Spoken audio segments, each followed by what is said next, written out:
¿Me están escuchando? Hola. Doctor, buenas tardes. Vamos. Bueno, ustedes, si me ven así es porque estoy trabajando y tengo que escaparme para poder cumplir con ustedes, ¿no? Lamentablemente, nosotros estamos en guerra, pues, ¿no? Entonces, bien difícil que me vean sin esto porque yo todos los días trabajo de lunes a domingo y de las 24 horas trabajo 25 horas, ¿ya? Entonces, es bien difícil que me vean. El doctor Nieto está de libre, así que no. Así es, un médico y sobre todo egresado de la Facultad de Medicina de la Andina tiene que ser así, ¿ya? ¿Sí? Muy bien. Finalmente, entonces, dentro de las glomerulopatías, ¿no?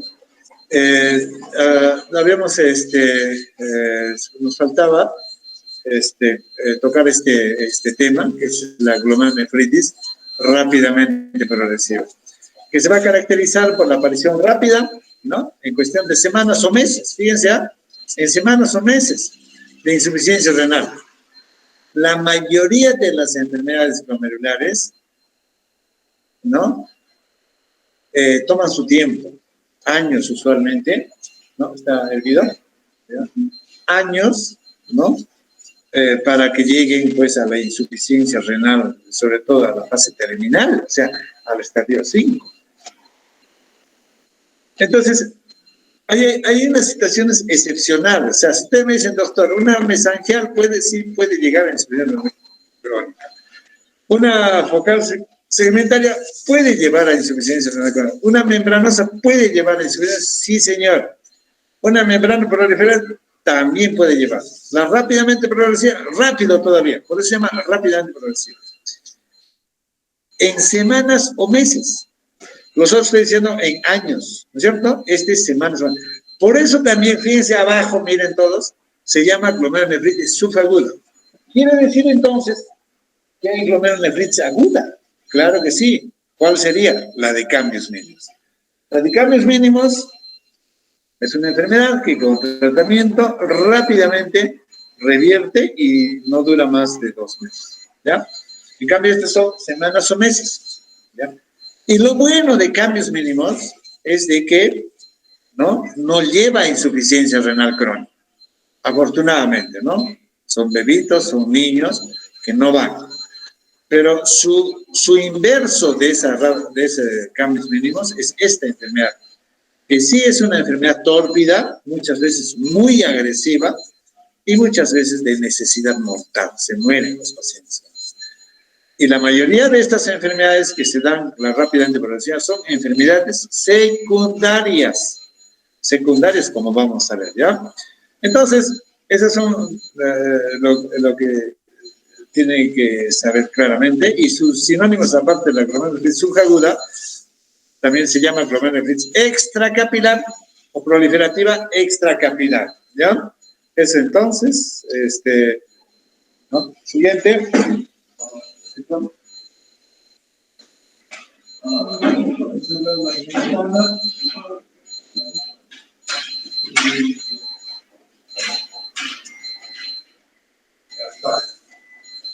Entonces, cerrarla. La ventana hoy.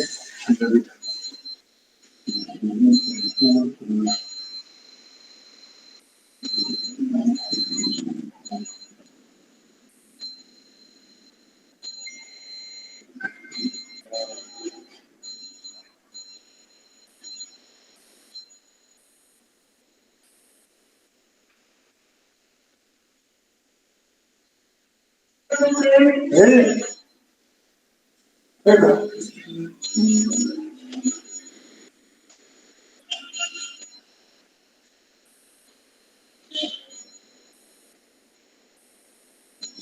¿Qué pasa?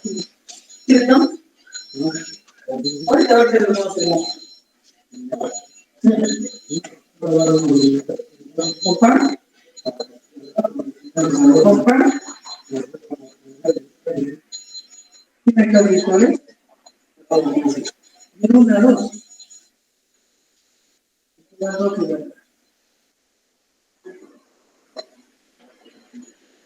No estaría la clase de escuela, no, esa clase de escuela, no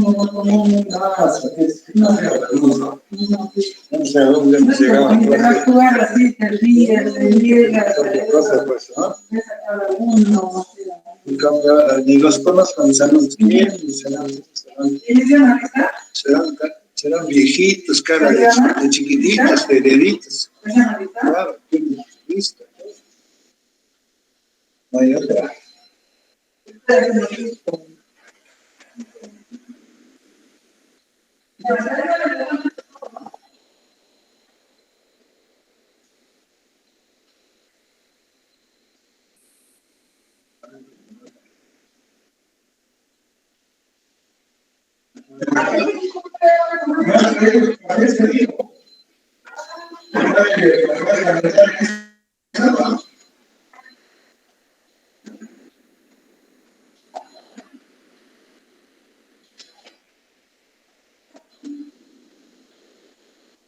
Ya.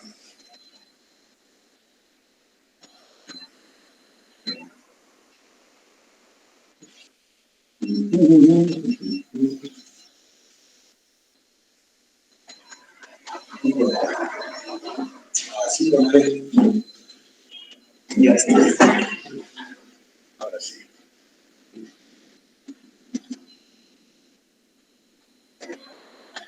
Muy bien. Entonces, ya, pero desinfectalo. Sí, pero no. Okay. Ya, entonces, los dos. Ahí está. Buenazo. Ya necesito más. Ahí está, chévere. Muy bien, chicos. Entonces, a ver, les estoy diciendo, entonces, que una de las características de esta enfermedad es de que hay una proliferación extracapilar, ¿ya? Con semilunas epiteliales, que suele ser extensa y afecta más del 50% de los glomérulos. Vamos a ver ahorita cómo es las semilunas. Pero lo que yo quiero es que ustedes lo tengan claro, que de la pared capilar, ¿no? En esta enfermedad, ¿no? Es afectado la parte externa de la capa, o sea, la capa epitelial, ¿ya? Esa capa epitelial va a proliferar, y como está ya la parte externa, está pues cercano al espacio de Bowman, hay un espacio ahí, ¿no? Hasta el borde que es la cápsula. Entonces forman como una especie de semiluna, imagínate, semiluna, ¿no? Una especie de semiluna. Por eso también se llama, ¿no? Glomerulopatía con formación de semilunas. Escuchen ustedes decir, oye, es una extracapilar, es una glomerulopatía con formación de semilunas, o es una rápidamente progresiva, estoy diciendo lo mismo. El pronóstico suele ser desfavorable, fíjense, es una enfermedad, como les decía, es una enfermedad bien agresiva, ¿no? Desde un punto de vista etiológico, estas rápidamente progresivas pueden presentarse como una enfermedad renal primaria, de origen desconocido, como las otras, que es idiopática, no conocida, o secundaria a otras enfermedades, ¿ya? Desde un punto de vista patogénico, estas rápidamente progresivas son el resultado de mecanismos muy diversos. Siguiente. Entonces, cuando hacemos un estudio a partir de la inmunofluorescencia, ya saben que es una forma de evaluar con microscopio, se han identificado 3 formas básicas de cómo se produce esta enfermedad, la etiopatogenia. Una de ellas es la rápidamente progresiva por anticuerpos antimembrana basal, fíjense, con depósitos lineales de IgG y C3 de ubicación capilar. Esto se va a observar, ¿no?, en los síndromes o el síndrome de Good-Pasteur, ¿ya? La otra forma etiopatogénica es la rápidamente progresiva por inmunocomplejos, con depósitos granulosos de inmunoglobulinas. ¿Qué cosas se van a depositar? IgG, IgM, IgA, y de C3 difusos de ubicación capilar o mesangial. Y de la tercera forma etiopatogénica es con inmunofluorescencia negativa o pausa inmune también se llama, ¿ya? Inmunofluorescencia negativa para las inmunoglobulinas y fracciones del complemento, que constituye la parte más frecuente y se relaciona con las vasculitis necrosantes. Siguiente. Estos son los mecanismos. Esta es una clasificación de las glomerulonefritis, rápidamente por decir, en forma muy completa. ¿Ya?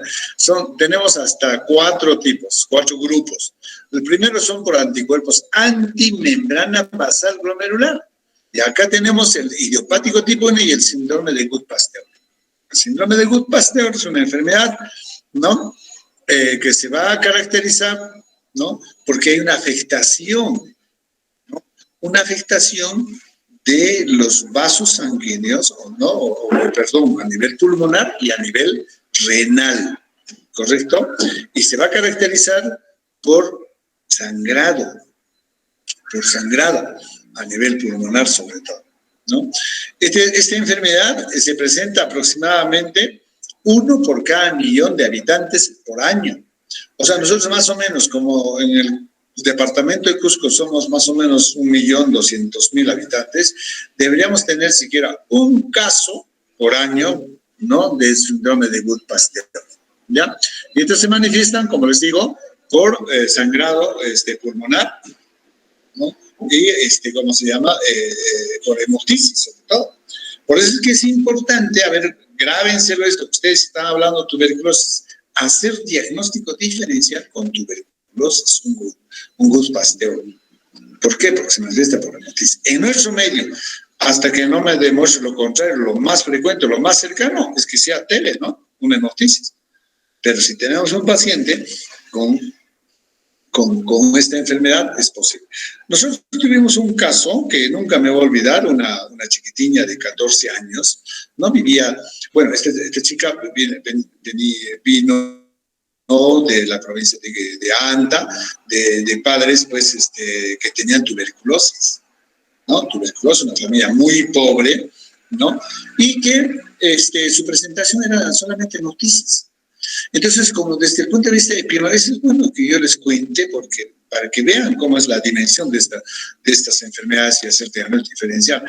Como quiera que venía de una familia muy pobre, en la cual los papás o la mamá, no sé, uno de ellos o los dos ya tenían tuberculosis, obviamente uno tiene que pensar de que es una tuberculosis, ¿no? Se le hizo los exámenes para beca, eran negativos, cultivo negativo, ¿no? Entonces, hay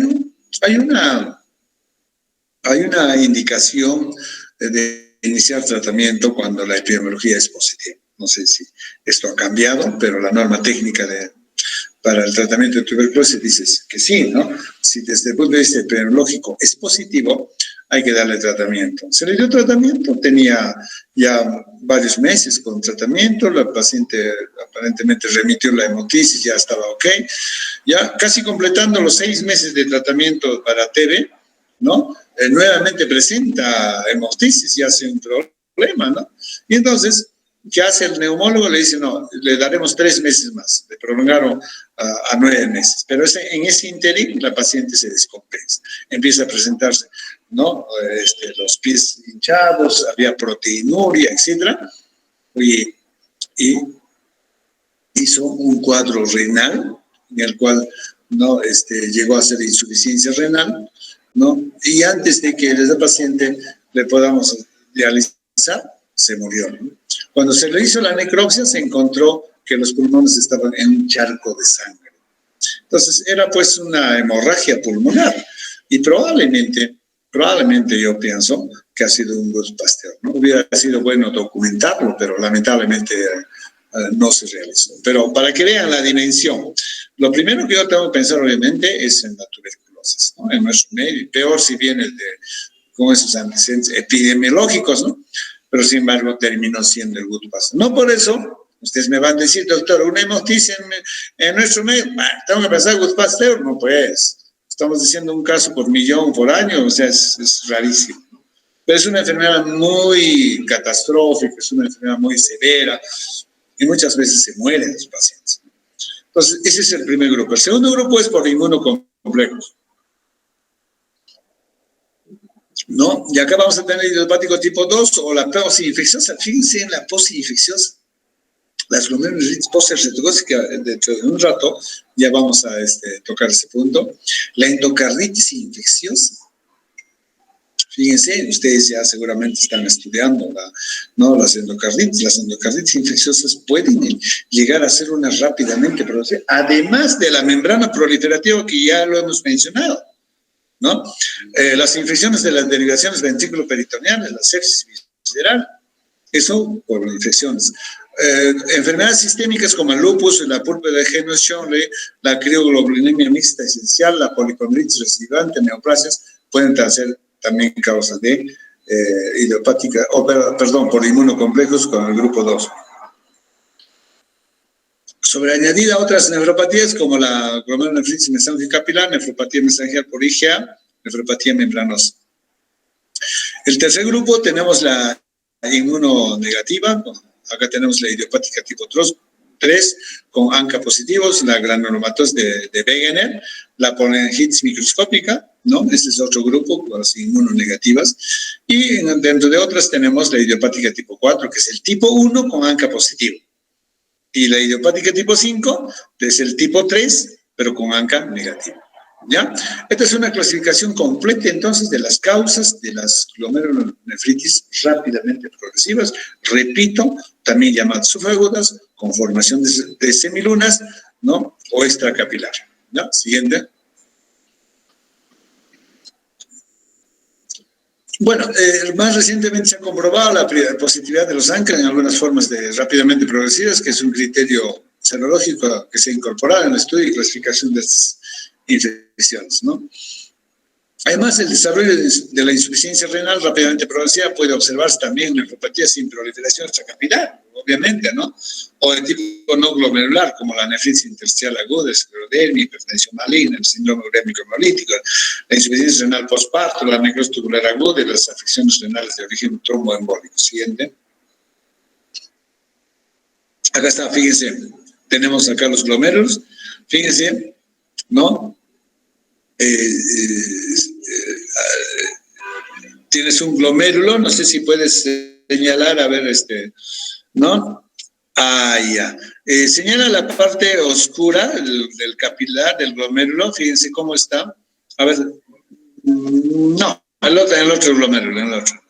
Ahí está. Esa parte oscura, a ver, síguele el borde. Mira, fíjense, mira, lo que está haciendo el borde, prácticamente es todo el conglomerado capilar que está apiñado, está súper comprimido. ¿Por qué? Por esa formación de semiluna. A ver, sigue la semiluna, a ver, vamos, semiluna. Mira, fíjense, hacia afuera, al espacio de Bowman. Síguele, al fondo, de ahí date la vuelta, por el borde, esa. Miren la semiluna. Esa es una semiluna, miren. Donde está la flecha, perfecto, muy bien. ¿Ves? Esa es la semiluna. Si usted se pregunta, ¿y esa semiluna qué cosa es? Es esclerosis. Y mira, cómo al pobre glomérulo lo ha apiñado prácticamente a ese. Por eso se llama conformación de semilunas y estas enfermedades son catastróficas, terribles. Mira cómo todo toda esa madeja de capilares ha sido apiñado por la formación de la semiluna. Repito, entonces, esa semiluna ha sido formada por la proliferación de la célula, de la capa externa de los capilares, ¿no? De la capa epitelial. Esa es la clásica formación de las semilunas. ¿Por qué se llama extracapilar? Porque es la parte externa del capilar, extracapilar. ¿Por qué se llama subaguda? Porque es una enfermedad que en semanas, meses ya está en diálisis, o sea, puede llegar a insuficiencia renal crónica. Siguiente. Entonces, cuando uno revisa desde el punto de vista histopatológico, vamos a ver, ¿no? Cada una de ellas, los que hemos mencionado, pero lo importante es de que el grupo 1, habíamos mencionado, que está pues es mediada por anticuerpos antimembrana basal glomerular, anti-MBG, antimembrana basal glomerular.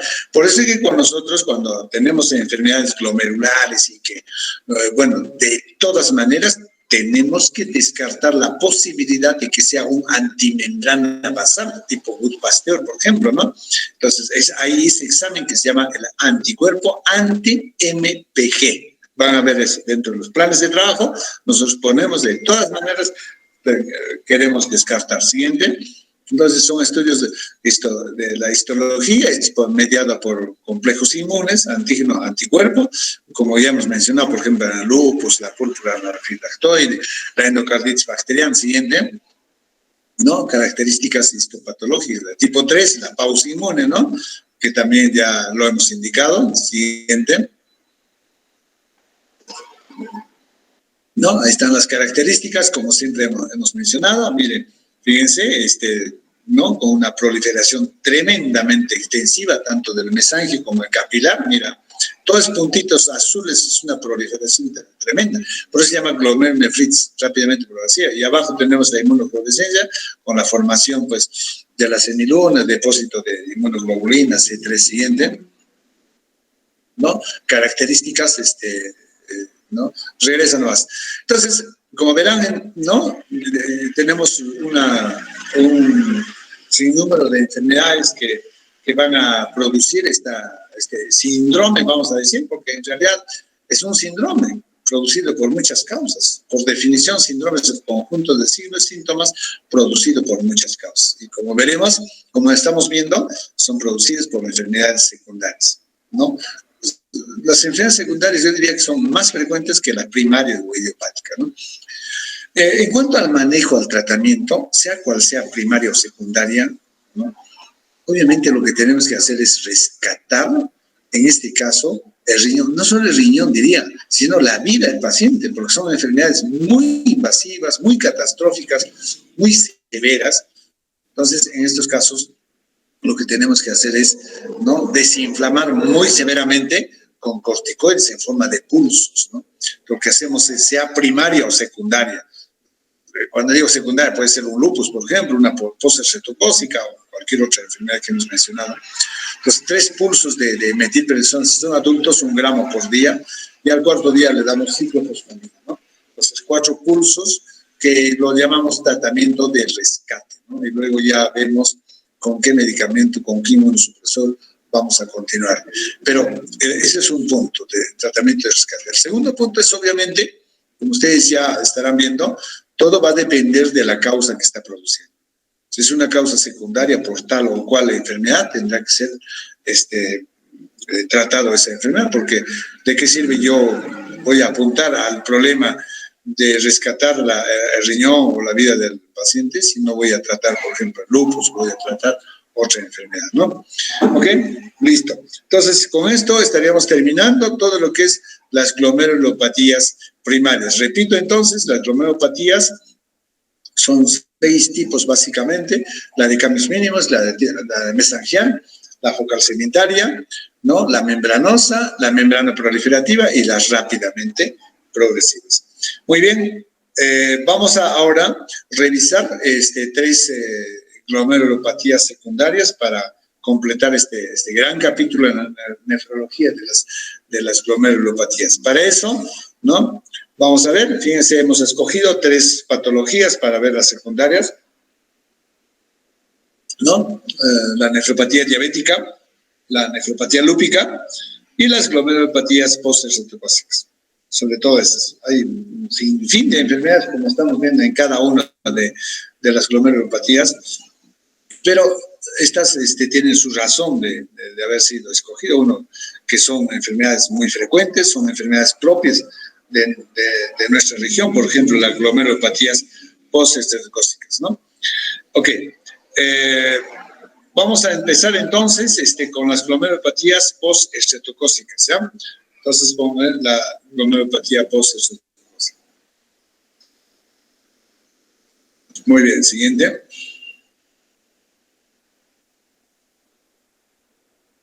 Bueno, tienes una versión anterior, ¿no tienes la otra clase de glomerulonefritis post-cetocócica? Sí, doctor, sino que esta era la que había subido. La continuación, ¿no? Pero ajá, ¿tienes la otra, tal vez? Sí, doctor, déjeme A ver, buscarla búscalo, un búscalo, ratito. no hay problema, no hay problema, no hay problema. Búscalo si se pudiera, si no, bueno, igual. Ya les encontré, ahorita la proyecto. Ya, no hay problema. Bueno, les decía, muchachos, de que se ha escogido estas tres patologías. Primero vamos a tocar la glomerulonefritis post-eritrotóxica. Esta enfermedad es una enfermedad propia de nuestra región, propia de países, vamos a decir, pobres, como ¿cómo se llama? Como el Perú, por ejemplo, países de Latinoamérica, ¿no? Entonces, está muy relacionado a las condiciones de salubridad de nuestro medio, ¿no? Esta enfermedad es muy raro que lo vean en Estados Unidos, en países avanzados de Europa, en Suiza, por ejemplo. Imagínate tener un caso de esto, será pues para que lo consideren como una enfermedad rara para ellos, ¿no? Sin embargo, para nosotros, como vamos a ver, es una enfermedad propia de nuestro medio. Y repito, entonces, está relacionada a las condiciones de salubridad, ¿no? A las condiciones de pobreza, debido a que esta enfermedad es secundario a problemas respiratorios, ¿no? Altos y a enfermedades infecciosas de la piel. ¿Ya? Siguiente.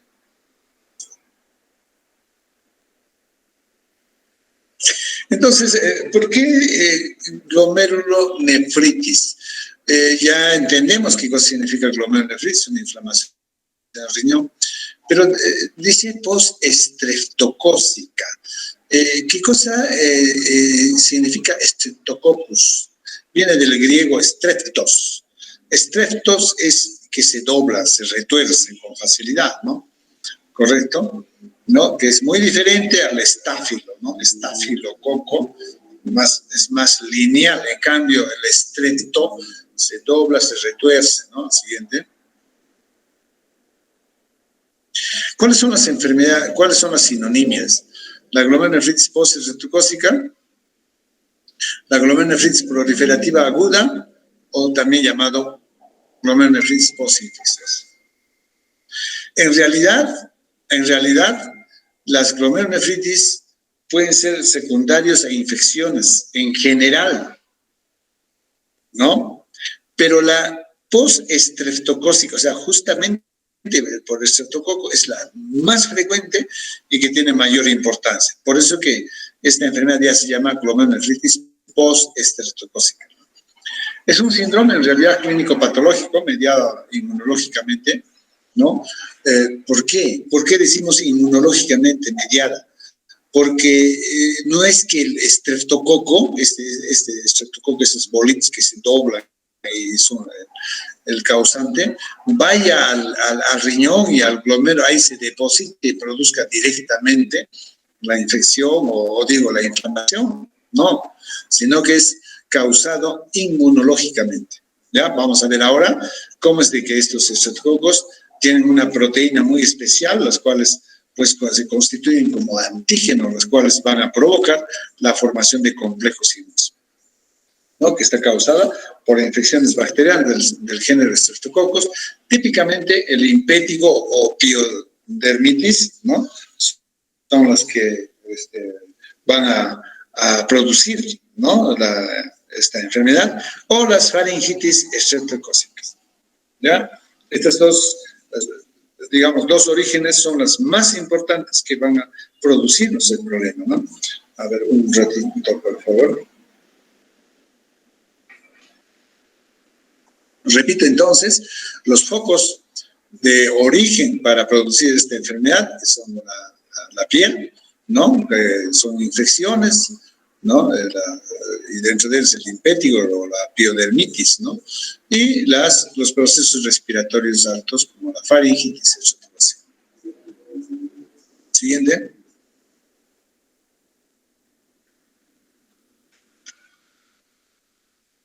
Doctor Contreras, ¿cómo está?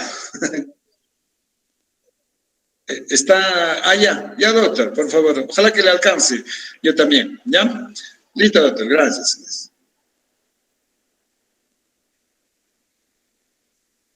¿Ya?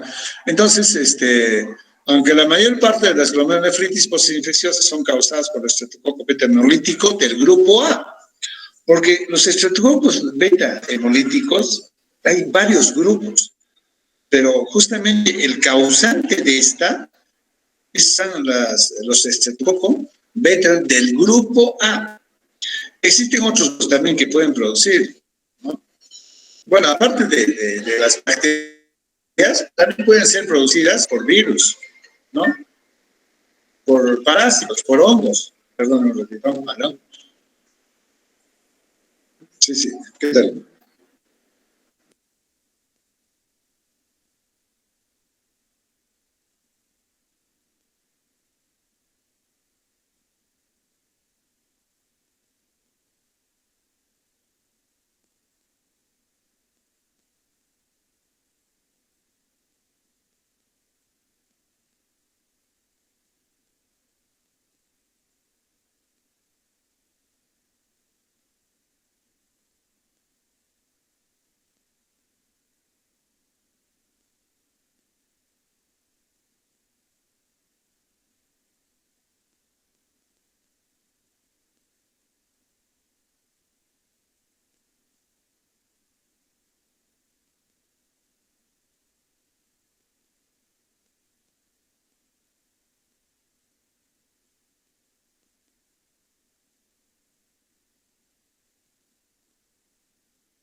Bueno, entonces les decía que no solamente puede ser producido por bacterias, sino también por virus, parásitos, hongos, fíjense. Entonces, podemos tener glomerulonefritis secundaria, no solamente a las bacterias, que dicho sea de paso, es el estreptococo beta hemolítico del grupo A el más frecuente, sino pueden ser producidos por virus, parásitos, hongos, pueden producir glomerulonefritis, ¿no? Pero indirectamente, como estamos diciendo, ¿no? La etiopatogenia sería de tipo inmunológico. Siguiente. Ahí está. Fíjense todos los agentes infecciosos que están asociados a la glomerulonefritis. Por eso el nombre más correcto sería glomerulonefritis aguda postinfecciosa, que eso sí incluye bacterias, virus, parásitos, hongos. Mira, de las bacterias, todo, ni siquiera solamente es el postestreptococo del grupo hemolítico, estamos diciendo el grupo A, sino también el estáfilos, son bacterias, neumococo también bacterias, hemófilos, meningococo, micoplasma, salmonela, ¿no? Pseudomonas, treponema, etcétera, son bacterias. El virus, mira, Epstein-Barr, citomegalovirus, Coxsackie, hepatitis B, sarampión, varicela, parvovirus, ¿no? El falciparum tenemos en parásitos, el Toxoplasma gondii, filariasis, la esquistosoma manzoni, leishmania, equinococcus, fíjense, un sinfín de causas que van a producir. Y en los hongos tenemos el Candida albicans, Coccidioides imitis, por ejemplo, que pueden producir también, ¿no? La glomerulonefritis infecciosa. Siguiente.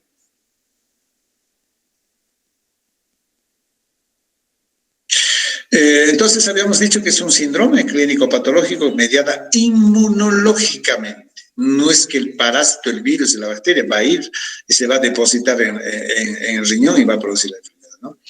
Entonces, como hemos mencionado, puede ser secundaria a una piodermitis, un pioderma o un proceso respiratorio alto. Por eso es de que lo clásico, ¿no? Cuando consultan por estos niños, como vamos a ver, más se produce en niños, le dicen, doctor, estaba con su gargantita nada más, ¿y por qué se está hinchando? ¿Por qué está orinando con sangre? Como vamos a ver ahorita, ¿no? Entonces, eso es lo que pasa. ¿Cuál es la característica fundamental de estos pacientes? ¿De qué? Hay edema, hinchazón, hay hematuria, ¿no? Hematuria, y hay hipertensión arterial, ¿no? Hay hipertensión arterial, eso es lo más característico que se presenta en estos pacientes, ¿no? Perdón un ratito, ¿aló? ¿Aló? ¿Aló?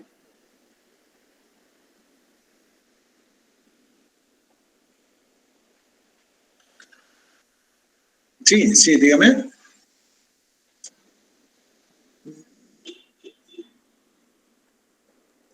Sí, sí, dígame, señora.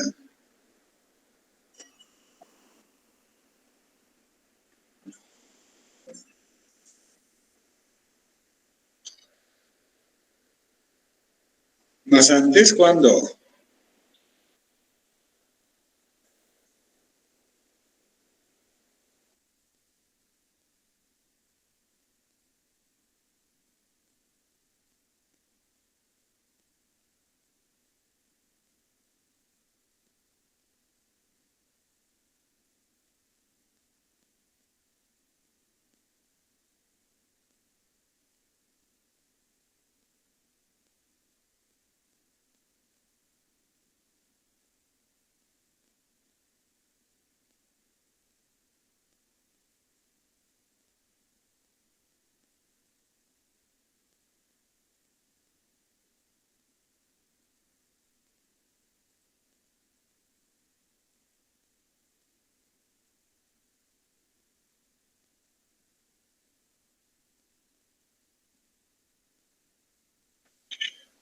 Bueno, entonces les decía, perdonen estas interrupciones, es terrible cuando uno está en el hospital. Entonces, hematuria y hipertensión arterial son los componentes más importantes de este gran síndrome que se llama síndrome nefrítico. Puede haber también edema, puede haber también alteración de la función renal, urea creatinina alta, puede haber proteinuria, ¿no? Pero cuando hablamos de síndrome nefrítico, fundamentalmente vamos a tener hematuria, pero la hematuria tiene que ser de origen glomerular, ¿no? Y cuando yo digo hematuria de origen glomerular, tiene que haber alteración de la morfología de los hematíes, ¿no? Con la presencia de silenios. Cuando digo alteración de morfología, estoy hablando de granocitos, esquistocitos, acantocitos, ¿ya? Eso es muy importante, básico, ¿no? Para que haya hematuria de origen glomerular. Y esto acompañado con hipertensión arterial son las componentes más importantes del síndrome. O sea, si usted les pregunta, ¿no? ¿Cómo se presenta una glomerulonefritis post-estreptocócica? Generalmente, ¿no? Es con síndrome nefrítico. ¿También puede presentar síndrome nefrótico? Sí, puede presentarse, pero es en la menor de las veces. El estreptococo beta hemolítico de grupo A tiene que ser los serotipos. 2, 4, 7, 12 en infecciones respiratorias. O sea, tienen serotipos estas bacterias. Y la 49, 55, 57, 60 en infecciones cutáneas de la piel. ¿Correcto? Entonces, estos son los CEPA. No todos los serotipos tampoco producen infecciones o nefritis, ¿no? Siguiente. Aquí está, son secundarias a procesos faríngicos, amigdalitis, ¿no? Si es bacteriana, probablemente va con secreciones, como estamos viendo, ¿no? Igualmente las piodermitis, ¿no? Entonces, como estamos diciendo que el microbio no es el que directamente va a producir el proceso inflamatorio. Entonces, ¿cómo es lo que habíamos mencionado en cuanto a la patogenia? Que es a través desde el punto de vista inmunológico. Entonces, ¿qué es lo que pasa? Estos estreptococos tienen un material antigénico, que es una proteína, en realidad M, ¿no? Del estreptococo que induce formación de anticuerpos específicos, ¿ya? Esta formación de complejos, antígeno-anticuerpos solubles, y se van a fijar en el capilar glomerular. ¿Correcto? Este complejo se fija en el capilar glomerular. ¿correcto? Y ahí se inicia todo el proceso inflamatorio. Ustedes saben que una vez fijado este complejo inmune, ¿no? Se activa la vía ¿no? del complemento, ¿no? Y también la vía de la coagulación. Entonces, todo eso conlleva pues a que se inflame el glomérulo y empiece a lesionar la estructura glomerular y pérdida de proteínas, pérdida de sangre, pérdida de muchos elementos, ¿no? Y hay consumo de complemento también. Siguiente. La presencia de este complejo con respuesta inflamatoria y proliferación celular, ¿no? Entonces, en realidad es debido a estos complejos, ¿no? Que se van a depositar, ¿no? Siguiente. En cuanto a la incidencia, el riesgo de desarrollar nefritis es muy variable, alrededor del 15%. No todos tampoco hacen nefritis, a los que tienen este proceso infeccioso tanto respiratorio como la piel, no todos hacen. En las zonas epidémicas, como por ejemplo Uruguay y Argentina, aumenta un 25%, ¿no? Y la incidencia entre hermanos de esta enfermedad es cerca del 40%. Siguiente. En cuanto a la patología, fíjense, vamos a encontrar una serie de variaciones desde el punto de vista histopatológico. Fíjense, una de las más frecuentes que se ve es la glomerulonefritis proliferativa endocapilar difusa. ¿Qué cosa significa eso? Que la proliferación está en el endotelio del capilar y todos los glomérulos. Eso es difusa, ¿no?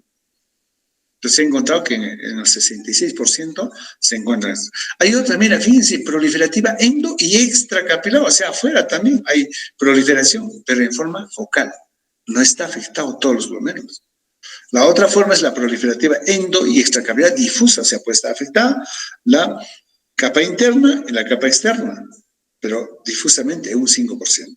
En membrana proliferativa, ustedes ya saben cómo es la membrana proliferativa, es un 10%. Y la fibrosis glomerular difusa es un 3%. Esa fibrosis glomerular se refiere a las rápidamente progresivas conformación de semilunas. En otras palabras, la glomerulonefritis postrespiratoria puede inducir a producir una rápidamente progresiva, sí, felizmente un porcentaje tan mínimo como es el 3%. Entonces la pregunta es, ¿cuál es la presentación histopatológica más frecuente de la glomerulonefritis postrespiratoria? Es la glomerulonefritis proliferativa endocapilar difusa. Está afectada la capa interna y todos los glomérulos. ¿Ya? Siguiente. Acá está, fíjense, ¿no? Lo que estamos diciendo, ¿no? Hay una proliferación total, tanto del mesangio como de todos los capilares, ¿no? Siguiente. ¿No? Nuevamente, ¿no? Tenemos ¿no? la inflamación de estos glomérulos. Siguiente. ¿No? Esta es la microscopía electrónica, también vamos a encontrar una serie de elementos, depósitos de inmunoglobulina C3, siguiente. En cuanto a la fisiopatología, fíjense, todo empieza, como estamos diciendo, por una infección estreptocócica, tanto en la faringe como en la piel, ¿ya? Estos se van a depositar en la pared glomerular, ¿no? De estos complejos, en forma de complejos inmunes antígeno antiguo. ¿Qué va a hacer esto? Va a hacer de que se active el sistema de complemento, ¿no? El sistema de la coagulación, va a haber inflamación y empieza a lesionar el capilar, va a perderse hematuria, proteinuria, va a haber exudación, proliferación mesangial, ¿no? Lo cual puede llevar a la disminución del filtrado glomerular. Y esto a su vez va a llevar a oliguria, va a orinar menos, va a haber retención azoada, o sea, la hora que retiene empieza a elevarse, va a haber reducción del FeNAM, la fracción de ejercicio del sodio, ¿no? Va a haber hipovolemia, puede haber edema, el paciente se empieza a hinchar, puede haber hipertensión arterial, eso a su vez va a producir una insuficiencia cardíaca con edema agudo pulmonar, hasta podría llegar a eso, y una encefalopatía hipertensiva, ¿no? Entonces, finalmente esta enfermedad se puede autolimitar y recuperarse solo, ¿no? Con recuperación, ¿no? De este cuadro. Pero muchas veces estos pacientes van a progresar, van a hacer insuficiencia renal, ¿no? Van a lesionar mucho más el parénquima renal y vamos a tener problemas. Siguiente. Siguiente. En cuanto al cuadro clínico, se presenta de 6 a 21 días después de la infección por el estreptococo. ¿ya? 7 a 15 días después de la faringitis estreptocócica y 21 días después del linfético. O sea, en otras palabras, 2 semanas después de que ha tenido faringitis y 3 semanas después de que ha tenido un linfético o una piodermitis, ¿no? O sea, de la piel. Entonces, 2 para la garganta y 3 para la piel, promedio. Entonces, la edad de presentación, esto es una cosa muy importante. Mira, ¿en qué año se presenta? ¿A qué edad? De 4 a 9 años. El pico máximo está en 5.5 a 6 años de edad. O sea, es una enfermedad, ¿no? Casi de los niños, propio de los niños.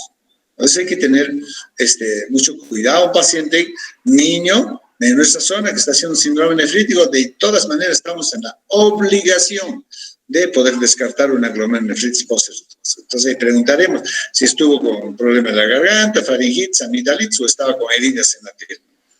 Mucho más frecuentes en varones, ¿no? Y la causa de consulta básicamente son hinchazón, edema periorbitario o algunas veces por sangre, ¿no? Hematuria en la orina. Siguiente.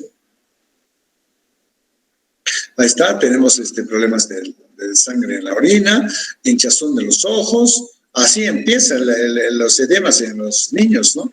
Más en la zona vertebral, en la zona genital, y después ya empiezan el edema en los miembros inferiores y puede llegar inclusive al edema generalizado con la sarca. Pero eso es lo que pasa, ¿no? Hay presión arterial también que se altera o que se aumenta, ¿no? Siguiente. ¿Ya? Entonces, después de la infección hay un periodo de latencia de 1 a 4 semanas, más o menos. Cuando es foco faríngeo, después de 1 a 2 semanas. Cuando es foco cutáneo, de 3 a 4 semanas. Esa sería la regla mnemotécnica, ¿no? Por eso lo clásico es eso. Ya los pacientes vienen hinchados, orinando sangre, con presión alta, mal, ¿no? Y tenemos que preguntarle más o menos cuándo estuvo con problema respiratorio, cuándo ha tenido dolor de garganta, cuándo estuvo con tos, etcétera, ¿no? Igualmente la piel, la piel del paciente. Entonces, en un 10% de los casos no se encuentra el foco, cada cepa produce inmunidad para sí misma, por lo que no puede producir el cuadro clínico 2 veces. En segundas infecciones, el periodo de latencia se acorta en 2 a 3 días, ¿no? Cuando se dan por las siguientes infecciones. Siguiente. La triada clásica de la presentación de esta enfermedad es que se presente con 93% de edema, que es periorbitario, ascitis anasarca, ¿no? Causando disminución del filtrado glomerular, etcétera, ¿no? La hematuria un 94%, macroscópica un 30-50%. ¿Ya? Mucho más es la hematuria microscópica, o sea que no se ve. Entonces, un 30-50% sí pueden decir, doctor, he orinado sangre, ¿no? En un 81% hay hipertensión arterial. Siguiente. Entonces, vamos a ver congestión del aparato cardiovascular, hepatomegalia, pulso lento, oliguria, soplo sistólico, palidez, el paciente está decaído, anoréxico, hay cefalea, hay dolor abdominal, hay náusea, hay vómitos, ¿no? Todo el cuadro clínico de la glomerulonefritis posterotomía. Siguiente. Fíjense, cuando hablamos de impétigo o lesiones en la piel, puede ser de este tipo, por ejemplo. Acá tenemos un paciente con acarosis, por ejemplo, pero muchas veces la acarosis se puede sobreinfectar precisamente con este tipo de streptococos, ¿no? Y esto puede llevar a una glomerulonefritis, ¿no? Secundaria a esta piodermitis, que a su vez la piodermitis es secundario a una acarosis, ¿no? Siguiente. Ahí está, desde la escabiosis o acarosis. Vamos a encontrar descamación laminar de empalme, plantas secundarias una escarlatina. Siguiente. Siguiente. Siguiente. Eso no. Estos son la duración de los signos de la glomerulonefritis posterotomía, ¿no? Va a haber edema, oliguria, va a durar una semana. Hipertensión, una semana. O sea, no tiene por qué haber más tiempo de hipertensión. Hematuria macroscópica, una semana. La proteinuria, 4 semanas, hasta un mes. ¿No? La urea-creatinina se va a elevar hasta 4 meses. El consumo de complemento, en el cual es característico de esta enfermedad, es que C13 y 4 esté bajo, hasta 6 semanas puede demorar, ¿no? En normalizar. Y la eritrocituria, o sea, los hematíes en la orina, hasta 4 a 6. O sea, vamos a tener hematuria todavía hasta mes y medio más o menos. Por eso es que una de las cosas que siempre preocupa es por qué, oye, sigue teniendo hematuria. O sea, hay que preguntar, ¿cuánto tiempo ya tiene la enfermedad? Un mes. Bueno, es de esperarse todavía, ¿no? Hasta el mes y medio. Siguiente. En cuanto al laboratorio, en esta enfermedad, la ureacreatinina pueden estar elevadas, ¿no? El C3 en una 26%, después de 2 semanas se normaliza a las 6 a 8 semanas. En cuanto al hemograma, puede estar normal, ¿no? La proteinuria puede incrementarse de 1 cruz hasta 3 cruces, en un 15% de los casos, ¿no? Que pueden llegar a rango nefrótico. 15% de casos pueden llegar, o sea, puede haber un síndrome nefrótico bien severo, entonces puede manifestarse hasta con síndrome mixto, ¿no? Nefrótico-nefrítico. En el sedimento urinario hay eritrocitos deformados, cilindros de glóbulos rojos, son los cilindros hemáticos, ¿no? Siguiente. ¿No? Acá tenemos la respuesta serológica, vamos a ver, fíjense, la ASO está en la secundaria de una faringitis, siempre vamos a tener. En la secundaria de una piodermitis puede haber o no puede haber. La antidenasa, los dos están positivos, a la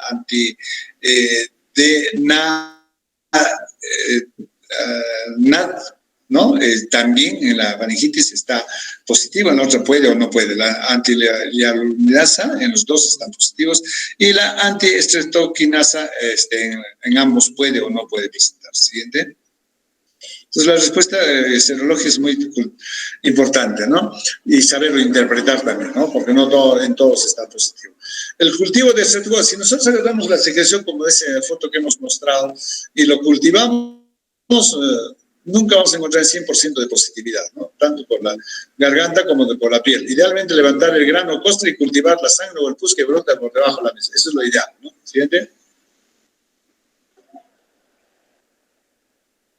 El diagnóstico diferencial, ¿con quién hacemos? Esta glomerulonefritis pósters con púrpura de Heno-Schönlein, sí, pero en esta Heno-Schönlein puede haber brote petequial en los glúteos, en el muslo, y podemos de esa forma hacer diferenciación. Con la enfermedad de Alport, sí, pues también, ¿no? Que es una enfermedad que va con hipoacusia, sordera y síndrome nefrótico. Siguiente.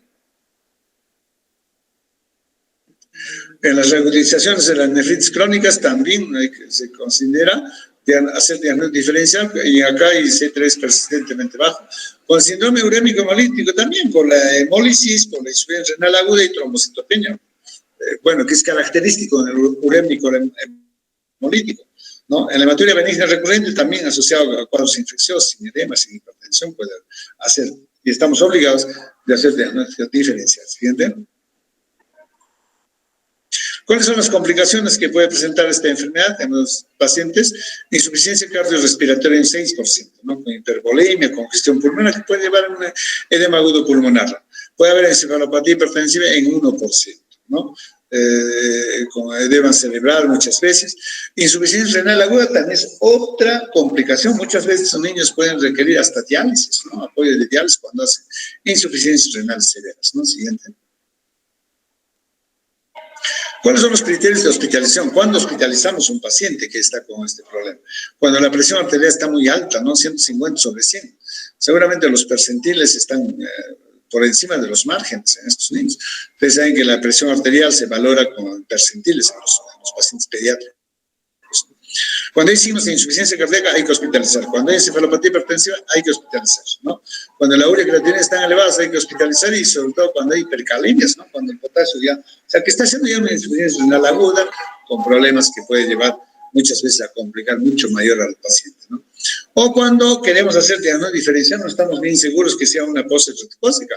Puede ser otra enfermedad, un síndrome urémico hemolítico, puede ser otra entidad. Ahí también tenemos que hospitalizar. Es criterio de hospitalización. Siguiente. ¿Cómo hacemos el tratamiento de esta enfermedad, no? En las no complicadas, que es el 95%, ¿no? La mayoría, afortunadamente, más bien son no complicados, ¿no? Entonces, tenemos que dar una dieta restringida en sodio, hay que bajar el sodio en estos pacientes, siquiera 4 semanas. hay que darle proteínas. Hemos visto que en niños no podemos restringir proteínas, ¿no? Hay que darle alimentos que no sean ricos en potasio, ¿no? Si es que están haciendo ya algún tema de oliguria, está haciendo insuficiencia renal. Hay que tener reposo relativo, el paciente tiene que estar en lo posible descansando, nomás, sin hacer esfuerzos muy bruscos. La furosemida, como están hinchados los pacientes, podemos utilizar 2 miligramos por kilo en 2 a 3 veces por día, ¿no? La penicilina benzatínica, 50.000 unidades intramuscular. ¿Por qué? Porque son beta-estreptococos y la penicilina benzatínica es una indicación muy importante, ¿no? Entonces, se les da a estos pacientes y, bueno, podrían, ¿cómo se llama? Curar esta infección tanto de la garganta como de la piel. Pero la pregunta es, doctor, ¿y si yo voy a combatir la infección de la garganta y la piel y el tema renal ya se ha dado, va a disminuir, se va a curar el riñón? No. El tema inmunológico está dado ya. Entonces el tema renal va a seguir su curso igual, ¿no? No va a alterarse por lo que le has dado el antibiótico para el microbio. Y obviamente la limpieza, todas las medidas de bioseguridad son muy importantes. Siguiente.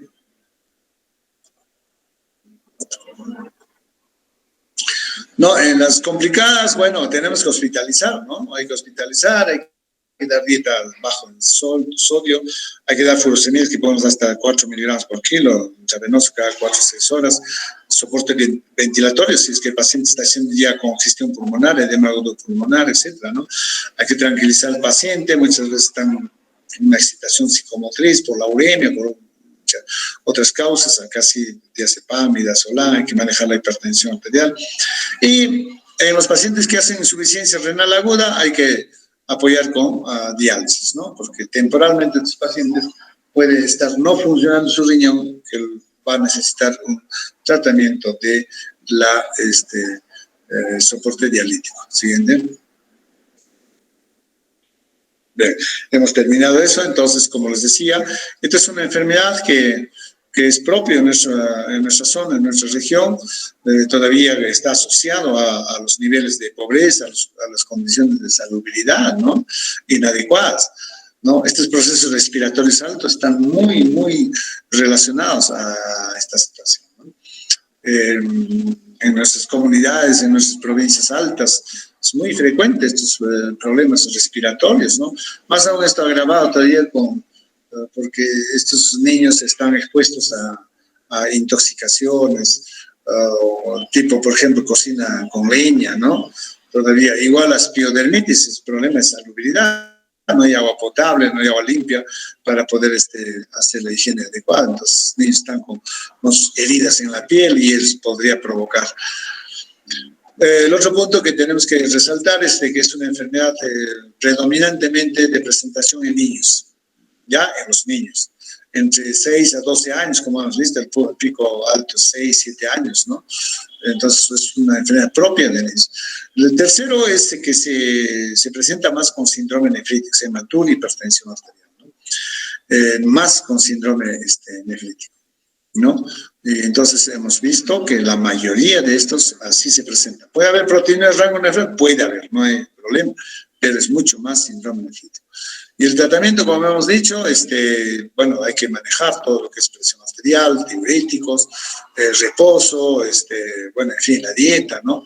Y un porcentaje de entre el 5 a 10% de estos pacientes pueden hacer insuficiencia renal que pueden requerir apoyo de diálisis. Esa es una situación que es muy importante considerar, ¿ya? Listo, con eso estaríamos acabando. Chicos, yo los voy a dejar ahí porque ahorita estoy con problemas con pacientes que me están llama y bueno, vamos a dejarlo ahí y vamos a continuar el día.